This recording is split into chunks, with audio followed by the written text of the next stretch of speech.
भी हो, यह मार्ग किधर जा रहा है? यह मार्ग द्वारकाधीश श्री कृष्ण के महलों को जाता है। हे विप्र, तुम यहाँ कहाँ भटक रहे हो? ए भाई, जानता हूँ ये मार्ग श्री कृष्ण के महलों को जाता है। मैं उनसे ही मिलने आया हूँ भाई। यह भी खूब रही। द्वारकाधीश से मिलने का यह कौन सा समय है? महाराज अभी दरबार में नहीं है। अरे पंडित जी, श्री कृष्ण अपने महल के शयन कक्ष में आराम कर रहे हैं।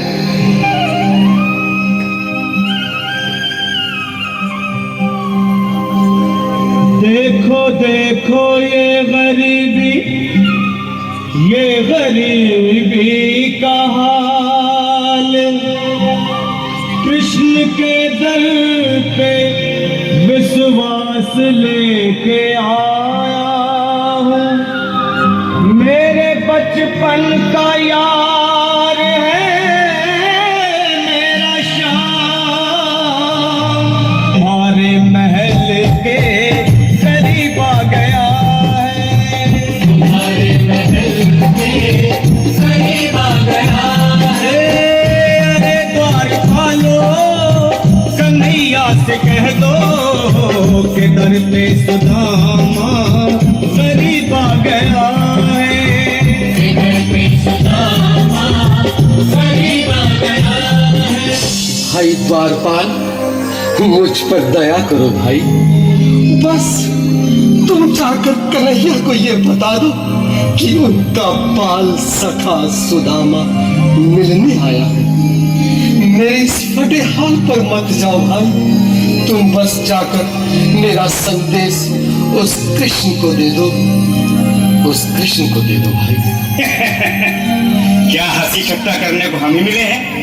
तुम ठहरे दीन निर्धन फटेहाल ब्राह्मण, तुम्हारे अंग अंग से गरीबी बदहाली झलक रही है। और कहा महाराज श्री कृष्ण। क्षमा करना पंडित जी, हमें अपने प्राणों से हाथ नहीं धोने जो तुम्हारा यह संदेश द्वारकाधीश तक पहुंचाए। क्यों? अब मेरी भी सुन लो। जब तक मेरा संदेश उस द्वारकाधीश तक नहीं पहुंचाते, तब तक मैं यहीं बैठा हूं। चाहे मेरे भूख प्यास से प्राण ही क्यों न चले जाए।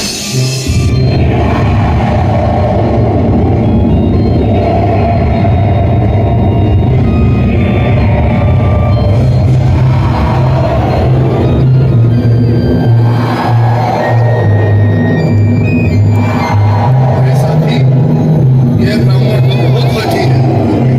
हाँ भैया, सुबह से शाम होने को है, पर ये यहाँ से जाने का नाम ही नहीं ले रहा। अरे देखो तो सही, इसकी गिरी कैसे कांप रही है।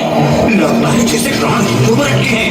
भगवान न करे अगर ब्राह्मण ने यही प्राण त्याग दिए तो, और अगर ये सच में द्वारकाधीश का मित्र हो तो क्या होगा भैया? सही कहते हो। अगर ब्राह्मण हत्या का पाप लग गया तो पीढ़ियां नरक भोगेंगी। अगर महाराज का मित्र हुआ तो मृत्यु डरने का भय है। अपनी आने वाली पीढ़ियों को नरक में डालने से तो ये संदेश पहुंचाना ही ज्यादा अच्छा है। क्यों ना महाराज का संदेश पहुंचा दें? ऐसे करो, तुम जाओ भैया।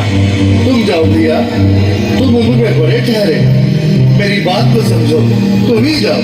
देखो भाई, मैं ठहरा बाल बच्चेदार परिवार वाला, मेरे बूढ़े माँ बाप हैं, तुम ठहरे कुंवारे अकेले।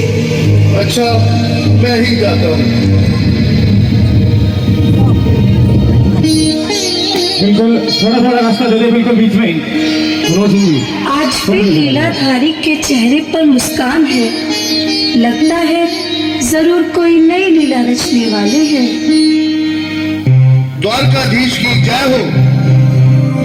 कहो द्वारपाल, इस समय कैसे आना हुआ?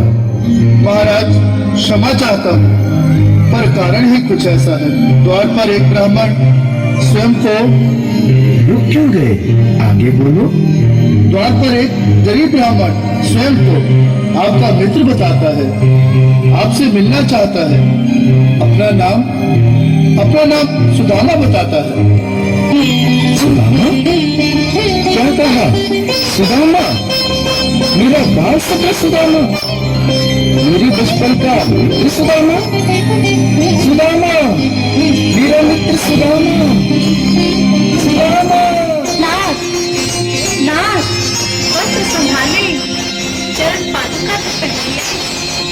स्वामी, स्वामी, जोरदार ताली। स्वामी, स्वामी, स्वामी, स्वामी। सुनते ही दौड़े चले आए मोहन, लगाया गले से सुदामा के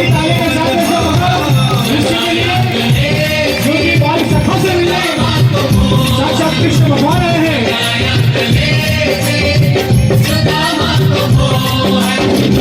वो सुनते ही दौड़े चले आए मोहन, लगाया गले से सुदामा को मोहन। बिल्कुल हाथ खोल कर लगाया गले से सुदामा को मोहन, लगाया गले से सुदामा को मोहन। हुआ रुक्मणी को बहुत ही अचंभा, हुआ रुक्मणी को बहुत ही अचंभा, ये मेहमान कैसा अजीब आ गया है, मेहमान कैसा अजीब आ गया है। हुआ रुक्मणी को बहुत ही अचंभा, ये मेहमान कैसा अजीब आ गया है, मेहमान कैसा अजीब आ गया है।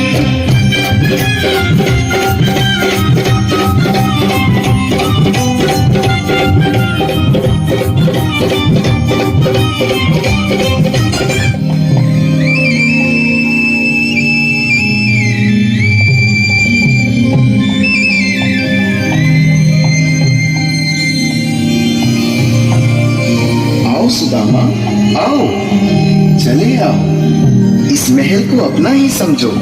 मेरे बाल सखा, शर्माना कैसा? चले आओ।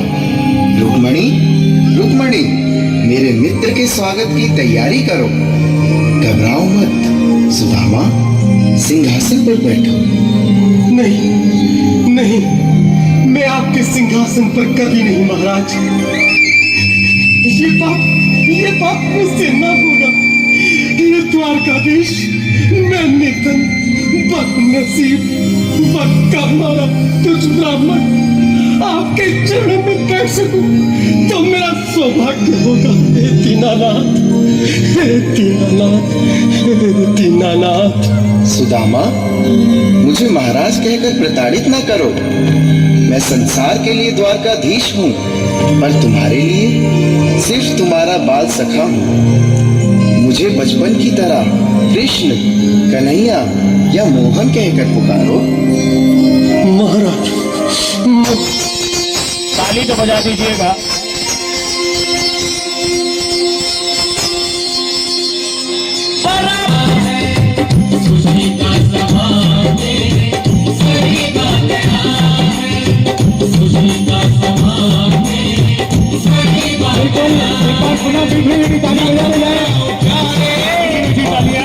तुम सुदामा न घबराओ प्यारे, जरा भी सुदामा, खुशी का समा तेरे करीब आ गया है, खुशी का समा, खुशी का समा।